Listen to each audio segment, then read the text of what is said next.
Isang paalala, ang video na ito ay ayon lamang sa aking sariling pananaliksik. Hindi ko nais na pilitin ang sino man na maniwala sa videong inyong matutunghayan. Kung hindi kayo kumbinsido sa mga impormasyon at taliwas ang inyong paniniwala sa kaalamang aking ilalahad, maaari kayong gumawa ng sarili ninyong pagsisiyasat para sa inyong kakontentuhan. Ang videong ito ay gabay lamang sa mas malalim na kaalaman at pag-intindi at hindi gawa ng isang profesional. Naniniwala ako na malaya tayong magbigay ng opinyon at suhestyon bilang malayang mamamayan ng Pilipinas. Maraming salamat po.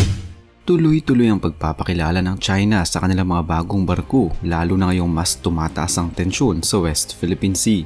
Pero ang mga barko ng Pilipinas, handa bang harapin ang mga barko ng China? Sa pagkakaluklok pa lamang ni Pangulong Ferdinand Marcos Jr. bilang bagong halal na Pangulo ng ating bansa, siniguro niya ang pagpapatuloy sa Armed Forces of the Philippines o AFP Modernization Program. Inihayag ng Pangulo na ang paghahanda ay kaakibat ng nagbabagong security environment at para sa anumang banta na maaaring kaharapin ng bansa. Dahil dito ay patuloy aniya ang pagpapatupad nila sa AFP Modernization Program sa pamamagitan ng pagbili at pag-upgrade sa mga military assets ng Pilipinas. Kaakibat dito syempre ay ang pondong ilalaan sa programa upang ito ay lubusang maisakatuparan ng ating gobyerno.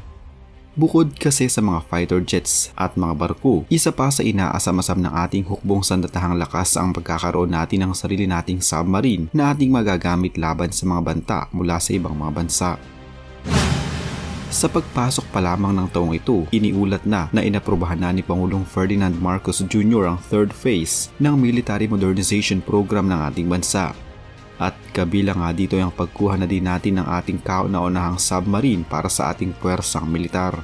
Layunin pa din ng third phase ng programang ito ang masiguro ang proteksyon at seguridad ng ating bansa laban sa mga nanghihimasok sa ating teritoryo, lalong-lalo na ang China na hanggang sa kasalukuyan ay patuloy pa rin tayong binubuli sa West Philippine Sea. Ayon sa spokesperson ng Philippine Navy na si Roy Trinidad, sa third phase umano ng programa ay mas pagtutuon ng pansin ng ating hukbong pangdagat ang external defense ng bansa.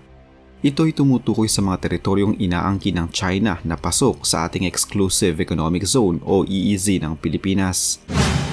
Ang may tuturing na pinaka-advance at pinaka-armadong barkong pangdigma ng Philippine Navy ay ang BRP Conrado na isang Pohang-class corvette.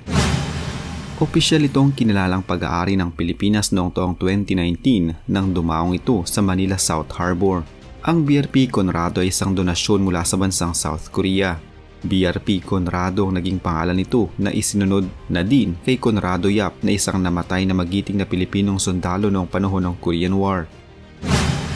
Ang BRP Conrado ay may dalawang 76mm Auto Melara, dalawang 40mm Auto Breda automatic guns at dalawang triple torpedo launchers na maaaring gamitin bilang pang anti-surface, anti-air at anti-submarine warfare. Dinala ito sa Pilipinas ng mas maaga upang magamit na rin ng Philippine Navy para sa nooy paparating pa lamang na pinakaunang frigate ng Pilipinas, ang BRP Jose Rizal.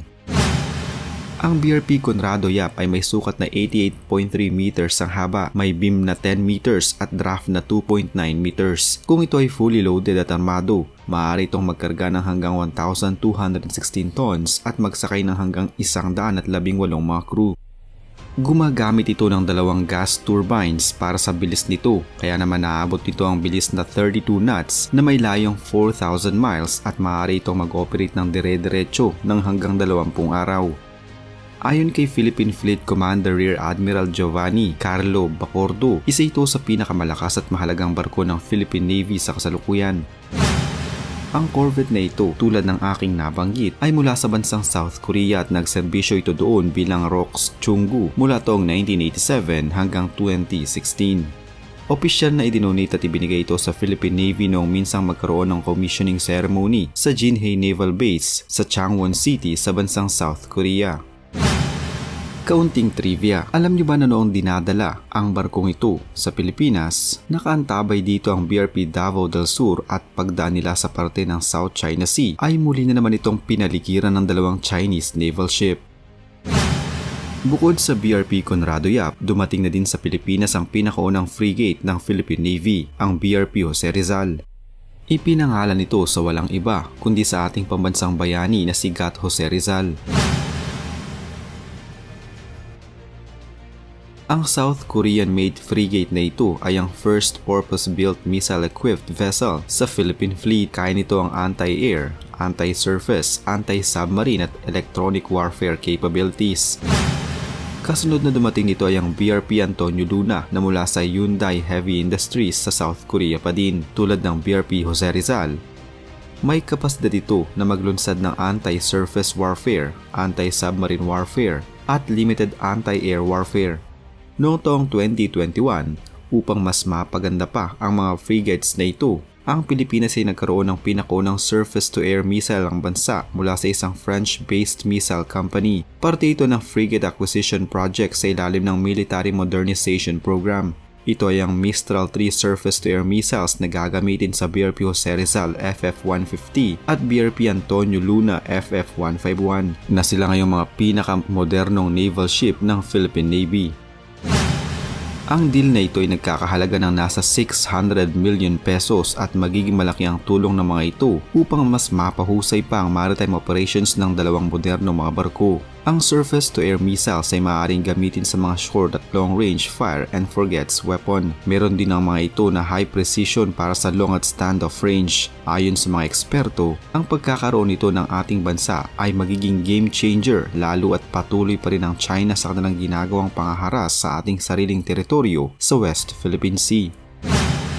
Ang BRP Del Pilar naman ng Pilipinas ay isang offshore patrol vessel ng ating Navy. Galing ito sa US Coast Guard mula sa kanilang Hamilton class. Ibinigay ito sa Pilipinas at pinangalan ng BRP Gregorio Del Pilar noong taong 2011. Ang barko na ito ay ginagamit din ng mga tauhan ng Philippine Navy sa pagsasanay para sa mga darating pang mga mas modernong barko ng Pilipinas sa hinaharap.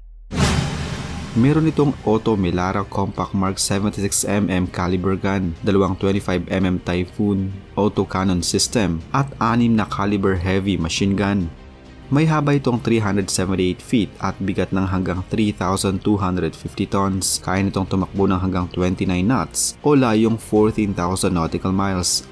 Ang BRP Gregorio Del Pilar naman ng Philippine Navy ay orihinal na nagmula sa bansang Estados Unidos. Meron din itong MK-75 Otto Melara 76mm, compact main gun, dalawang MK-38 M242 Bushmaster 25mm chain gun sa midships at Phalanx CIWS system. Ang BRP Ramon Alcaraz ng Pilipinas ay isa ding offshore patrol vessel na nagmula din sa bansang Estados Unidos. Ipinangalan nito kay Commodore Ramon Alcaraz na isang Pinoy naval officer noong ikalawang digmaang pangdaigdig. Mula sa mga dati nitong armas na naka-install sa barko, ilan sa mga ito ang inalis ng Pilipinas at pinalitan noong taong 2015 ng MK-38 Mod 2 25mm Bushmaster autocannons upang mas mapakinabangan pa nila ito. Meron din itong hangar at flight deck para sa ilang mga sasakyang panghimpapawid. Ilan lamang ang mga barkong ito sa mga barko ng Philippine Navy na maaari nating ipangtapat sa mga barko ng China, pero kung tutusin, wala sa kalingkingan ng mga ito sa mga barkong meron ng China. At kung gagayahin natin ang bansang China, siguradong mamumulubi ang Pilipinas at mababaon sa utang. Subalit iba pa din dumiskarte ang mga Pinoy. Sabihin naman ng iba na basura ito ng ibang mga bansa at halos luma na. Kilala ang mga tauhan ng Pilipinas sa pagiging maalaga pagdating sa kanilang mga kagamitan. Hindi natin pinababayaan ang kahit anong bagay o gamit na ibinibigay sa atin, lalo na kung libre lamang ang mga ito. Pero ayon sa ilang mga eksperto, dapat umanong magkaroon ng sariling paggawaan ng barkong Pilipinas bilang ang ating bansa ay napapalibutan ng karagatan. Dapat ani ay mayroong mga barkong ginagamit ang militar na gawang Pinoy, partikular na yung galing Cebu o sa Subic. Ito'y upang matiyak ang kakayanan ng militar ng bansa para mabantayan ang kaligtasan at seguridad ng Pilipinas at ng mga karagatang sakop ng teritoryo nito upang maiwasan ang pamimirata, terorismo at pag-angkin ng ibang bansa. Hindi umano habang buhay dapat tayong umasa sa mga barko mula sa ibang mga bansa. Sa totoo lang ay may kakayahan naman ang ating bansa na makagawa ng isang barko, subalit maaaring walang sapat na pondo ang ating gobyerno upang tustusan ang gastusin nito. Kung ikaw paps ang tatanungin, dapat pa na gumawa tayo ng sarili nating barko o ipagpatuloy na lamang natin ang pag-angkat at pagtanggap mula sa ibang mga bansa upang mas makatipid ang ating gobyerno? Huwag kalimutang mag-iwan ng inyong matalinong opinyon sa comment section sa ibaba ng video ito. Salamat po.